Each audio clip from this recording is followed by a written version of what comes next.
I would be amiss if I said I never have any biases. It's a conscious and a constant effort to avoid them. There were so many questions that we had about whether or not working with people with disabilities would work. When we first introduced the idea, most people would say, I'm really worried about this. This is not a safe environment. Because this is a restaurant, so I'm dealing with a lot of knives. I'm dealing with the hot oil, big equipment. We have pressures and deadlines like every other place of business, so I had to look at my own concerns.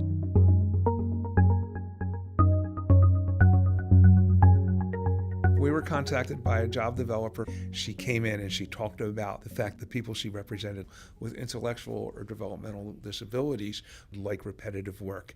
And some of our work is the epitome of repetitive work. But even then we didn't think it would work because of the workplace itself.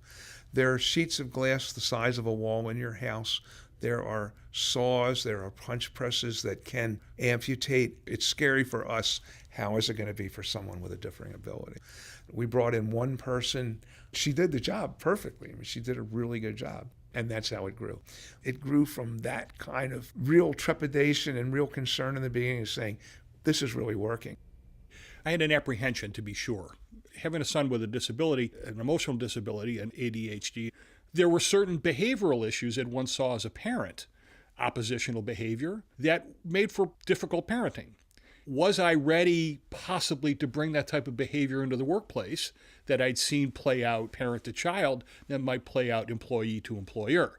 And Jomar came in, and Jomar was a very shy, averse to eye contact, quiet, but presented well and went to work doing primarily data entry, spreadsheets.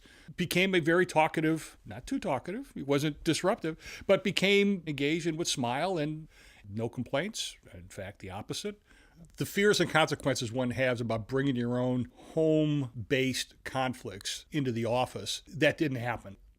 There are assumptions that we make that individuals on the spectrum sometimes are unable to pick up on visual cues, or they really don't have a sense of humor. And so one of the managers throughout the day, she kept referring, I'm just going to flip my lid. I'm just going to flip my lid. And one of the individuals on the spectrum said, well, we're not seeing that your lid flipping. And if that did occur, would that be off the top or off the bottom? And they not only got what, she was saying, but they were able to kind of come back with it. It actually had the whole room laughing, right? That's, some of the things where I said, okay, well, you're not supposed to do this. And I would say that we really have to kind of get rid of some of those assumptions, right? And while I might need an accommodation, doesn't mean that I can't perform just as well as a neurotypical employee, or even better in some instances.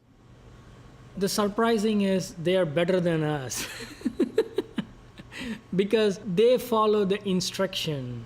When I hire people, I tell them to make bread recipes. They will do, 1 pound of flour, 10 gram of yeast, and if there is 1 or 2 gram, it's less, we are running out of the things. They don't tell me, they just make a bread and it's not that good.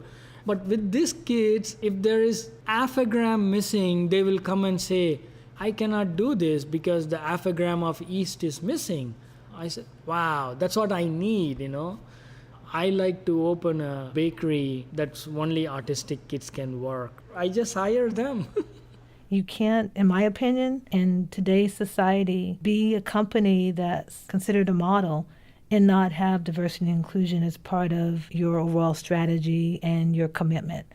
When you bring in individuals that have a different perspective, it allows us to be better citizens, better corporate leaders, and also allows us then to provide services that support the broader communities that we serve.